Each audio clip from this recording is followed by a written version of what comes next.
So we reach. Indeed, indeed. It's a pleasure. It really is a pleasure to spend some time with you, my darling poppy seed. Yeah. Yeah, We have been talking about this for some time to have a little one-to-one time that people can listen in on and demonstrate what iron sharpening iron looks like to conscious absolutely. women, um, with some services that we're offering as individuals. You go by the name Sister Doctor What's this doctor for sure? or Sis Doctor. Yes, Yes. So you are Sister Dr. Sandra I Richards. am. So You are. give us a little bit about why it's very important to you to have the Sister before Okay, the Doctor. okay. So before I became a doctor, I was a sister. I'm an African woman in an African family. And I think it's very important to hold on to your identity, no matter what your professional status is. And so I was always sister. I was always auntie. I was always active. And of course, when I got my qualifications, everybody started calling me doctor. And I realized very early that that separated me from the family. That's And not how you wanted to define yourself, yeah. I don't want anyone to separate me from my African family.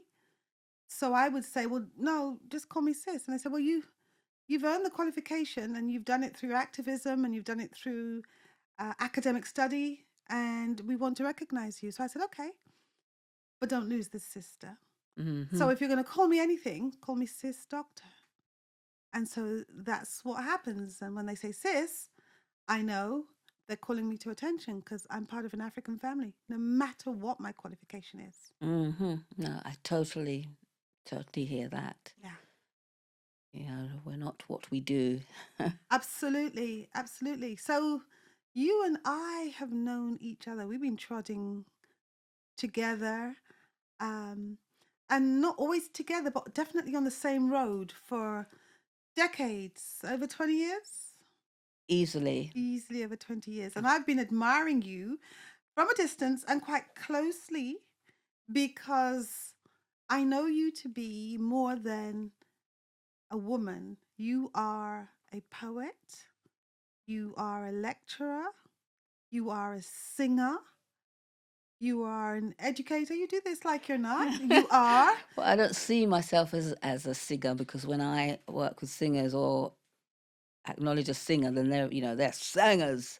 But I do sing and say my lyrics in my poetic You do, works. you Yeah. do. And you're celebrated. So I can understand that you may not see yourself as just a singer or a singer per se, but you are definitely a word scientist. You are authentic, you are powerful. I would call you a poet, singer, word sound artist extraordinaire. How about that? I'll take that. And I mean, and you are a real talk kind of sister. I am. You've been an activist in the community. Some of it may be labeled political, but it's just saying how you see things. And you've moved a lot of people, and you've represented and advocated for people, and you've been in spaces where people can't describe for themselves how they're feeling or what they're going through. Similarly to you. And that is one good reason why I think us collaborating on these podcasts Perfect. is perfect, because Absolutely. there's always poetic musical works that I do that resonate with you and what you're doing. Absolutely. And so even if we're not working together, when we glance at what the other's up to, we see that we are so In aligned. sync. Yes, Yeah, absolutely. And I think that is in part because of our womanhood and our spirituality and how definitely. we interpret the work that needs to be done. Sometimes people see educators in a particular way, or they see spoken word artists in a particular way or lecturers in a particular way. What we're about is about educating and about healing. And your work speaks to all of those things. So, whilst I'm not a word, sound, authentic, extraordinaire person and phenomenal like that, I am some version of it, You you are. know? And I think the iron sharpen iron concept is a really useful one, because if we're doing similar works in different ways, why shouldn't we take care of each other? Why shouldn't we promote each Definitely, other? yes. And I think that women need to be seen to be doing that more. Absolutely. And especially as an example to younger generations of princesses coming through, Absolutely. where competition and sometimes takes over, and people are acting like they're crabs in a barrel, putting each other down when they seem to be rising. Absolutely. And it's really important, especially now for Black women, to actively support each other, to champion each other, and to be there.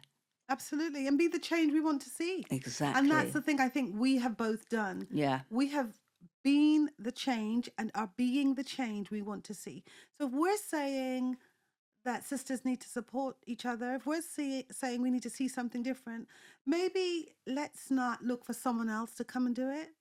Let's do it that's right. ourselves. Demonstrate in action. Absolutely. And you are doing some very exciting projects at the moment. Tell us some more about this whole webinar series that we are going to be focusing on in these conversations. Okay. So oftentimes people will say, you're in the field of self development, you're in the field of professional development, you're in the field of this, and you're in the field of that. But actually, what I'm in the field of is elevation, affirmation, and manifesting our fullness. And many of us have lost our power through something, if it's not a toxic workplace, it's a toxic relationship, it's confusion on the TV, in the so called mainstream media. We need to be able to take control of that. And it becomes more and more apparent to me as people reach out and I see that actually they're disempowered. So the idea of doing something that's in the field of rites of passage, which is the drum I beat, means that we would have to be empowered. So the webinar series that I'm um, delivering is called I'm Power Meant. Like, I'm not asking anybody's permission. I am saying, and we need to say, that we are powerful and power meant. This is how it's meant to be. So it's a 9-part fortnightly webinar series for black, brown, mixed, however we want to define ourselves, but we're not white. We're not white, and that's fine. In fact, you need to bring out a track called I'm Not White, That's All Right. Yeah, I can definitely embrace that because we are women of African heritage Absolutely. in all its shapes, colours, sizes, Absolutely. and hues. Yeah. Yeah. And we should be defining ourselves. And I think for too long we've allowed colorism, we've allowed the profession, we've allowed where we live, we've allowed our possessions, but we really haven't spoken to the things that you speak about in your music. We are Nubian beings. Yep. And so we should have a particular lens and a particular language that is of our own making. So we step into it and we just illuminate the whole place with it. Now, no one's supposed to feel inferior, but if they do, well, they need to go see somebody or listen to your music. And when they listen to your music, they'll get an understanding of where we're coming from and what we're saying. And the first session that you're doing is called New being. and the first track on my album and the album as a whole is called Renew. Wow. And spelled RE-NU.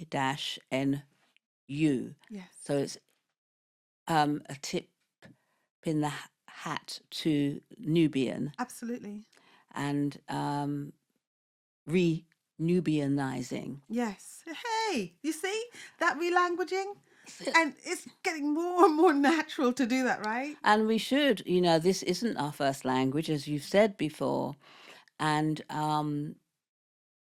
but unfortunately, many of us are just limited to this one English language at the moment. Except for when we get vexed or passionate. Yes,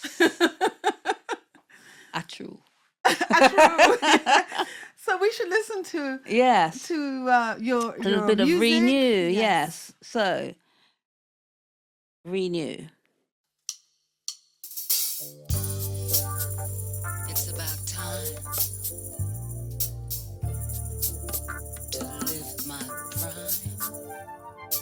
Peace in humanity is frequency that's high, sublime. Renew, realign with the divine in you, re-inviting you to reignite in the light. Renew, realize, renew, realign with the divine in you, re-inviting you to reignite in the light. Renew, realize.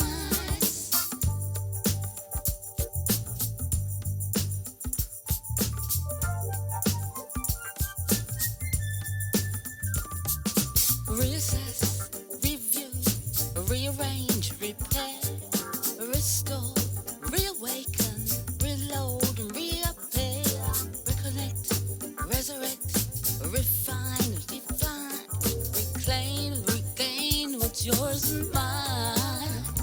Renew, realign with the divine in you, re-inviting you to reignite in the light. Renew, be a nice renew.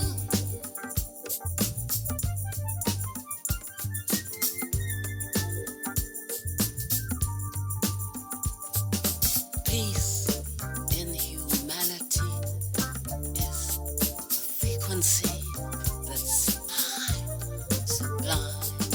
It's about time you lived your prime. Are you ready?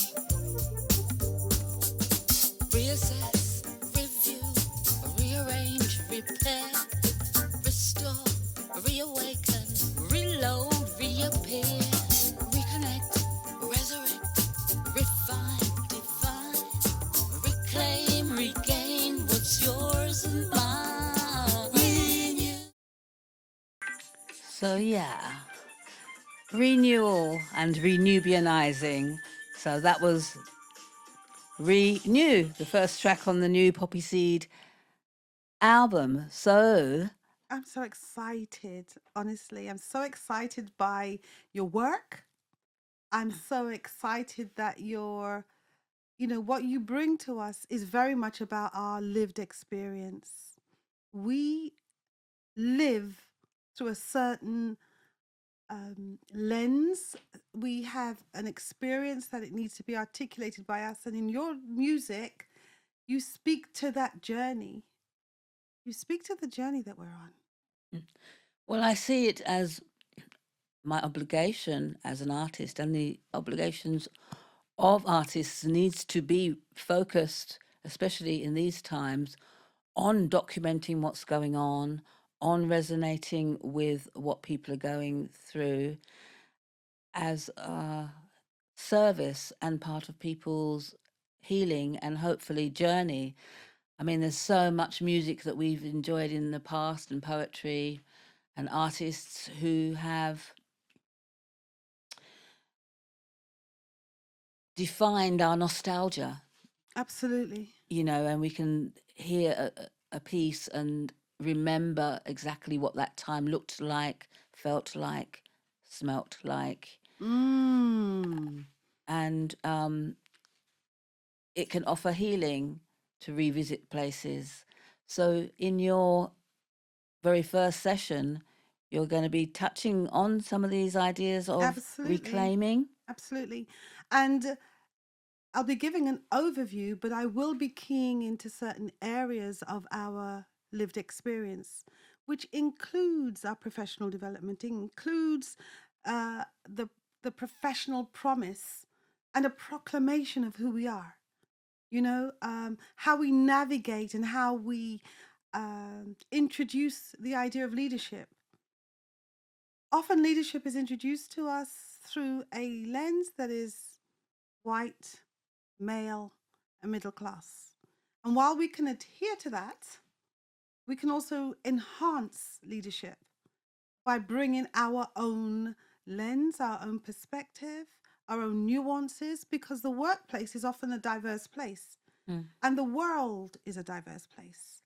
And so we need to, I guess, realign, Mm-hmm. reclaim, and proclaim our leadership and our journey. And I know you bring musical interpretations of that journey. And that's one of the reasons I'm really excited, because here it is, I'm doing the webinar series and I've done it over here and you're over there doing your album. And when we look at what we've both done separately, there is this alignment. So your second track, talk to me about that, because that's Yes, and that aligns with a lot of what you seem to be covering in your second session, um, just about how people navigate through different spaces. yeah, and how we do leadership. And lots of the time, leadership is about delegating Hmm? and allowing others to step up, to rather than be dictated to, and rather than adhering to very traditional, as you said, sometimes toxic Basis, spaces absolutely, yeah. and forms of leadership. And I think what we do as well is we navigate and we sometimes, when we're using language, we could call it code switching, but we're Mm. bringing our cultural self into spaces. We're not suspending some of ourselves at the door. We're bringing all of ourselves to deliver a professional uh, practice, to adhere to the environment we're in, but also to bring the thing that we can bring, no one else can bring. Yes, definitely. So you call it professional, what's it called? It's called Proclamate professional promise. promise. Yes, because that's what we're talking about. We're talking about a vision. We're talking about being the change that we want to see. I know it would have been so different for me if I had gone into professional practice and seen someone who looked like me. Yeah. It would have made all the difference in the world. What I had to do personally was go to the States to find Black women who were really comfortable with the skin they're in. Because Yeah. in the UK, you know, there's so much beating down of what we look like if we don't conform to the white middle class woman, and we Mm. certainly can't be a white middle class man. Um, if we don't look like that standard, somehow we have been considered to be substandard, and we're not substandard. Yeah. We're different. Yeah, definitely. I agree that I saw more examples and inspirations on encountering life in the States, and that being a part of my journey. And also things that we would see in media. I mean, the States had a lot more examples, like way back in the day, things like A Different World and even Mm. Fame. Mm. And then later on the Cosbys and things like that, where there would be examples of professional black families, but also the nuances in the friends that they'd have in and out, etc. And I think that those things really helped people, young people in the States, have role models and to be able to see themselves progress in different spaces and hold Absolutely. their own. Absolutely. Yeah. I think for me as well, what I began to see was that I could wear my natural hair in the workplace. I could have a style of dress that was professional in the workplace. So in the UK, it was largely a lot of dark blues and grays and Mm, browns. And I confess, I kind of submitted to that because that was what professional dress looked like. But then when I started to go to other places where I saw other people and I felt safe, having a safe space to be myself, to have my cultural interpretation of leadership, it didn't take anything away from the knowledge I had, right. but I was able to have my own expression of professional garments. So I began to feel more comfortable and more safe because I had had that exposure. Mm, But it wasn't really in the UK yet. So I was starting to wear suits and crowns and things in the workplace in a leadership role. I was very comfortable saying I'm an African woman, I'm a black woman, and it made some people uncomfortable, yeah. but I started creating safe spaces. Yes. And that Yeah. had to happen, to be kind of like examples in these professional spaces, and particularly with hair. I mean, I remember my early days as a lecturer in colleges having long dreadlocks, and a lot of the time people think I'm a student. And that still happens, even though I don't have the long dreadlocks at this time. But definitely, um, I wore them with pride with my suits in maybe different colors, or it was more about the language that I spoke with my body, with my movement, with my Absolutely. confidence, Absolutely. and paving the way And so it that white makes a kids could difference. see what that looks like, what a professional black woman looks like, making no apology No for apology. her cultural expressions in her clothes and hair. Absolutely.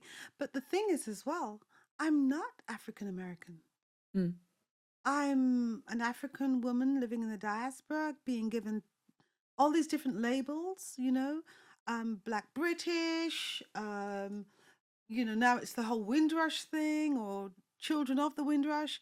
I'm uh, I'm a black woman. I'm an African woman living in the diaspora. I want to have my culture wherever I go. I don't want to make an apology. I'm not an apology. I don't want to feel like an imposter. So those safe spaces are made safe because you and I show up as Mm-hmm. professionals, experienced and qualified, Yeah. but not shying away from our blackness or non-verbal expressions, which is what you're talking about. You Yeah. show up with your natural hair. Oh my Mm-hmm. goodness.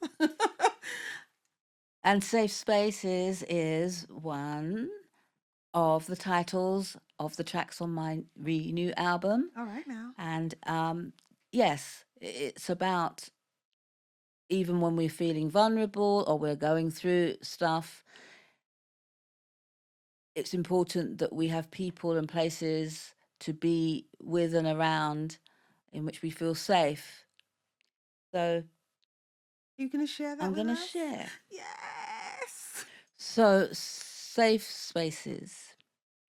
The track was actually inspired by when I was going through a cancer experience in the lockdown. And so Mm. safe spaces had many connotations in that time. There were people that were, what do they call it now? Sheltering from lockdown, sorry, from COVID. So it was in the COVID time. So that was one element of it. And it was also a piece that you could resonate with, the idea that one needs to feel safe wherever they are, and it's about your own self confidence and being able to feel what you feel in any moment and recognize where you are and own it. Yes. So that encompasses a lot of the feelings within what inspired me to write a piece called Safe Spaces. I look forward to hearing it. In fact, Um, this is such a key track because many of us don't feel safe.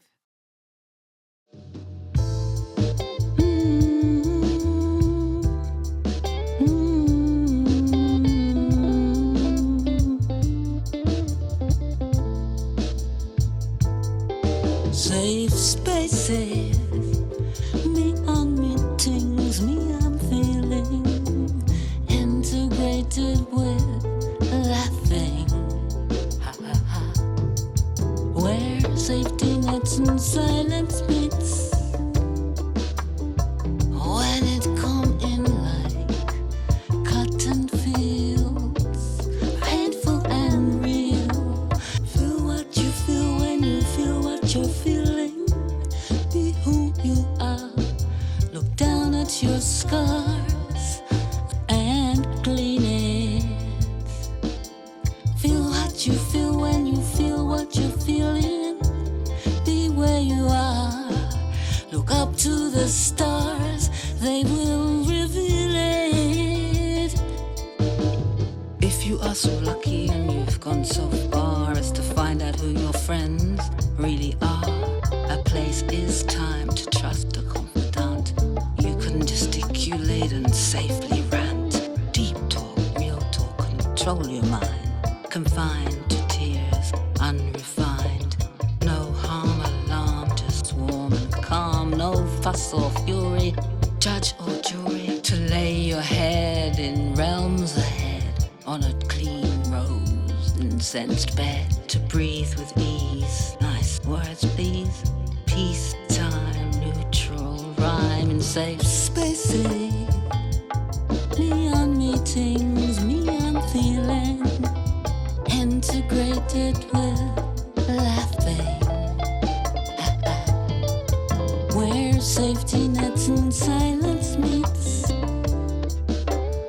When it come in like cotton field, painful and real. Feel what you feel when you feel what you're feeling. Be who you are. Look down at your scars and clean it. Feel what you feel when you feel what you're feeling. Be where you are. Look up to the stars, they will reveal it.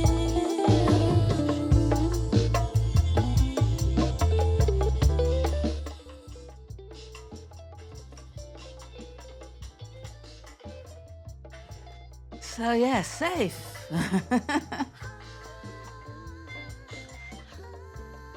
Safe places. Fantastic. Fantastic.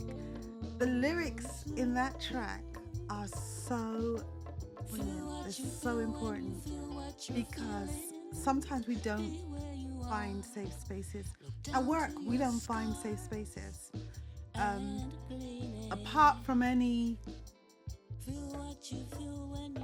let's call it, they call it microaggressions actually, but there are things that happen where you don't feel safe, and in your work, you're saying, feel what it. you're feeling. You know what I mean? And you're legitimizing that, and certainly I can resonate with that, and a lot of people can resonate with that because it gives permission, actually, for people to say, "Well, I'm experiencing this," and those moments where people tell you, "You must be imagining it. Are you sure?" Your track So make you speaks to that. doubt yourself. Absolutely. Yeah, And we need confidence.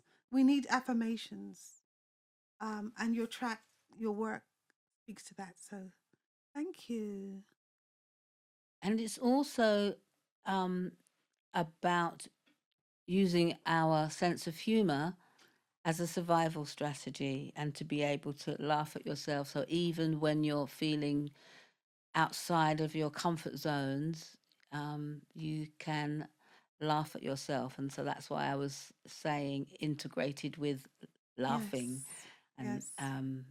in that there's something funny about some of the most awkward situations, Absolutely. even when you're feeling pain Yeah. that I've related to cotton fields, Yes, and it's that was such a that. Ooh.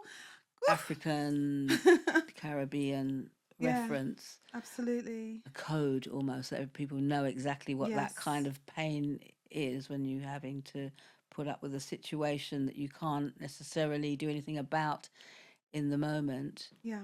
That's really, It's really, about really profound, resilience. actually.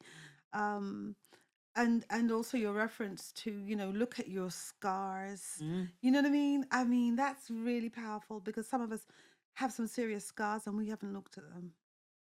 I got that track on repeat, just so you know. Oh. So at this point, it brings us to the end of the first little podcast, Okay. and we will continue in the very near future. I look forward to that. So I really yes, do. stick a pin, as Hey! they say.